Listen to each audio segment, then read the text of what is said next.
couldn't fight the feeling, something about it. He knew he couldn't doubt it. You so branded, since the first kick flip, he landed. Labeled a misfit, a bandit. His neighbors couldn't stand it, so he was banished to the park. Started in the morning, one stopped after dark. Yeah, when they said it's getting late in here. So I'm sorry, young man, there's no skating here. And so we kick, push, kick, push, kick, push, kick, push, coast. And away he rolled, just a rebel to the world with no place to go. And so we kick, push, kick, push, kick, push, kick, push, coast. So come and skate with me, just a rebel looking for a place to be. So let's kick and push. Alright, here we are with the greatest UFC fighter. The greatest UFC fighter, Frank Shamrock. Okay, if you really are into UFC fighting, you into any of those realistic fighting things, this is the great one right here. This is the one that you need to go home, go to Blockbusters, go to Hollywood, go to any video store around in your area. If you see a DVD and it ain't got him on it, it's not real UFC fighting. This is the best. How you doing, sir? I'm doing good. All right, our interview is gonna start off with, how is it that when you're preparing for a UFC fight, what type of music do you listen to get yourself in the zone and prepared, and geared for what you're getting ready to do? I listen to quite a bit of music, but I like the pretty gnarly, pretty hard-beating rap and hip hop when I go to train. For my cardiovascular training, I like it fast with a good beat, and then for my sparring and stuff, I like it a little bit slower but with a good beat. Because I punch and move at the beat of the music, so for me it's very rhythmic and it's very natural when the beat comes on the move. Yes, it's like you do dancing. Yes, sir. Yes, sir. I just think it helps me relax and focus better.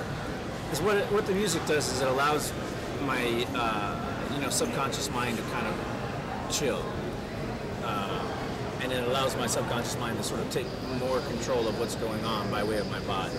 Because I just hear the music, and then the music moves, or helps me move, or helps me guide myself. But each round, if the song changes, then so does the tempo, and so does the beat at which I'm moving my body.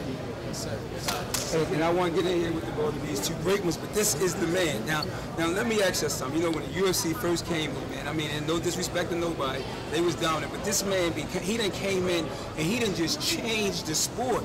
I mean, what is it that you did to like revolutionize your fighting to take it a step above everybody else? I mean, when jiu-jitsu was like in everybody's mind, the dominant thing, man, you came in here, Frank, and you just like, remember when we was in that class, you showed me that little, it's a terrible thing, man. Yeah, what is it that you done did, man, it just changed? I mean, your last fight, I mean, you just dominated the guy, man. Talk to us, what is it? What did you do to change it? I didn't do anything different, I just looked at it different. Everybody came at it, and when I started as a martial artist, and everybody was relying on their martial arts, on their current martial arts system to make them successful. And then all I did was, when I came aboard, I had a different outlook at it. I looked at it like a scientific application, like I was going to school, and I applied my kind of martial arts approach to it with a scientific base. So I've always been a fan of Bruce Lee, and he's always preached a way of no wasted motion economy. So I just took those same principles to fighting, and when I first started, I realized that everybody knew what the hell they were doing. They were just fighting and doing their best. But there were very few scientists that came along and studied the art and created regular biomechanical systems to do the art. So I look at myself more as a scientist than as a teacher than as a real fighter.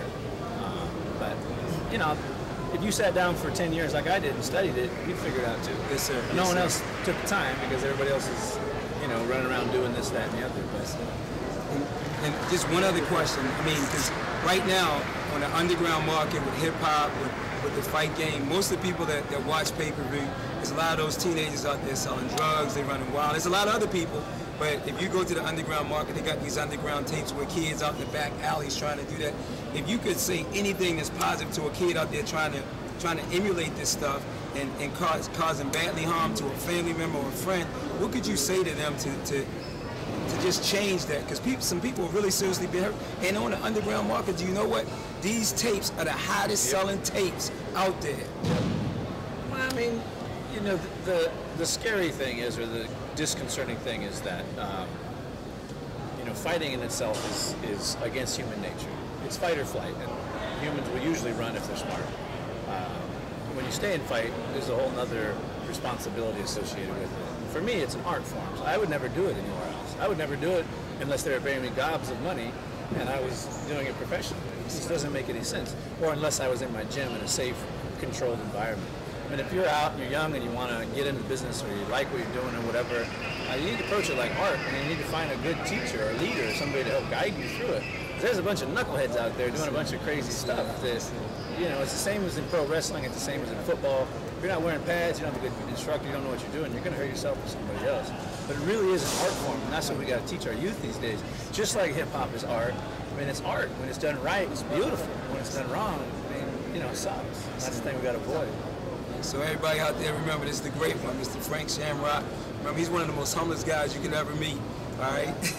Much love, everybody. Thank you, Mr. Frank. Yeah, see the B side? He's straight from the...